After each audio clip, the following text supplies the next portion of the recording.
L'équipe Togeco a commencé son aventure à Loi, un village parmi tant d'autres dans l'archipel des îles Togian.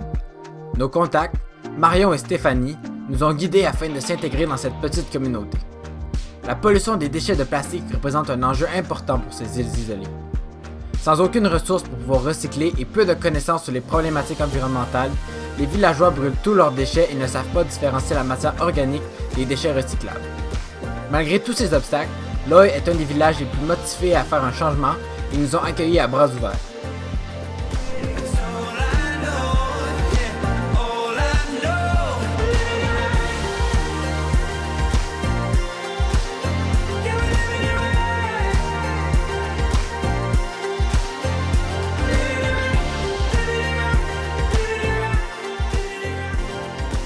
Nous réalisons l'importance d'éduquer la nouvelle génération. C'est pourquoi, avec l'aide de Marion et son mari Epo, nous avons réussi à préparer des cours d'anglais de base et à sensibiliser les jeunes par rapport aux enjeux environnementaux. Par l'entremise de jeux et d'activités, les jeunes ont appris comment trier leurs déchets ainsi que sur les problématiques de l'environnement qui les entoure.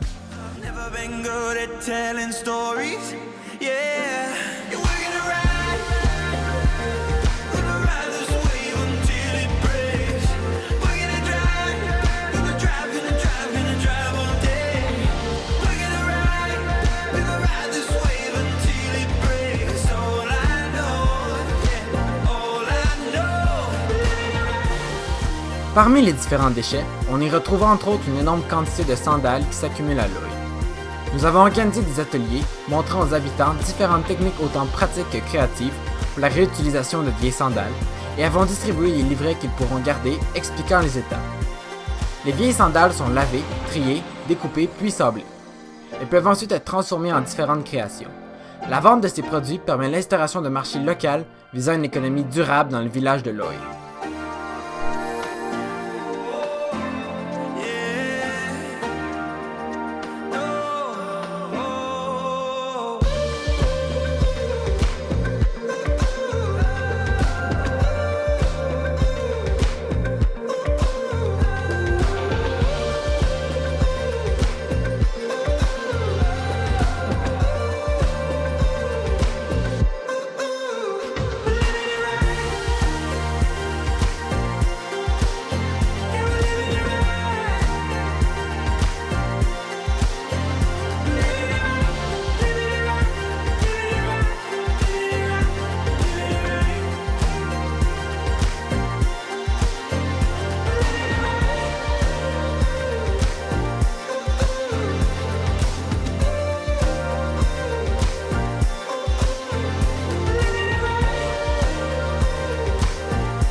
Le village ramassait déjà leurs déchets, mais ceux-ci étaient tous mélangés ensemble.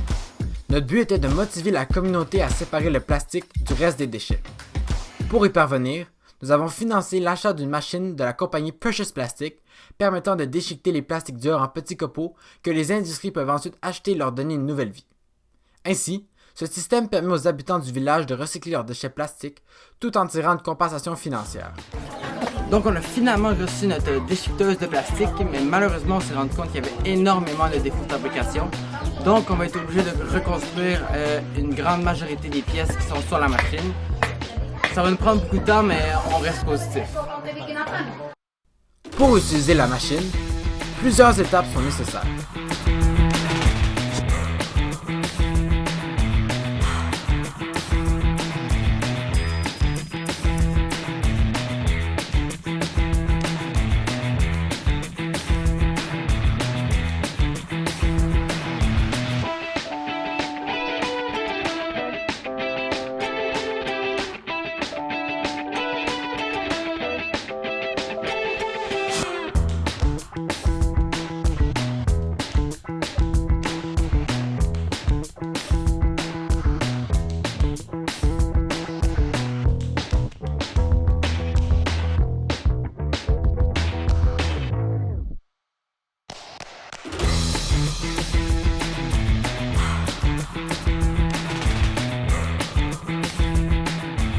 Nous avons débuté le tri de tous les déchets dans l'un des endroits les plus pollués du village.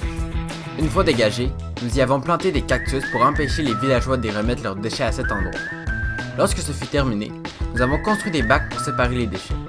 Nous avons fait plusieurs bacs afin de les placer partout dans le village et dans l'école.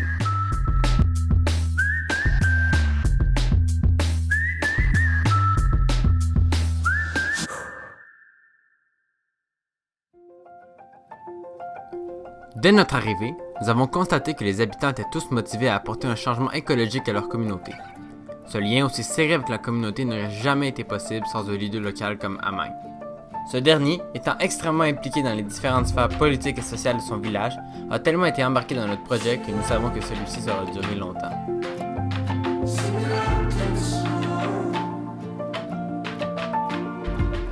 So I think Loy is quite unique.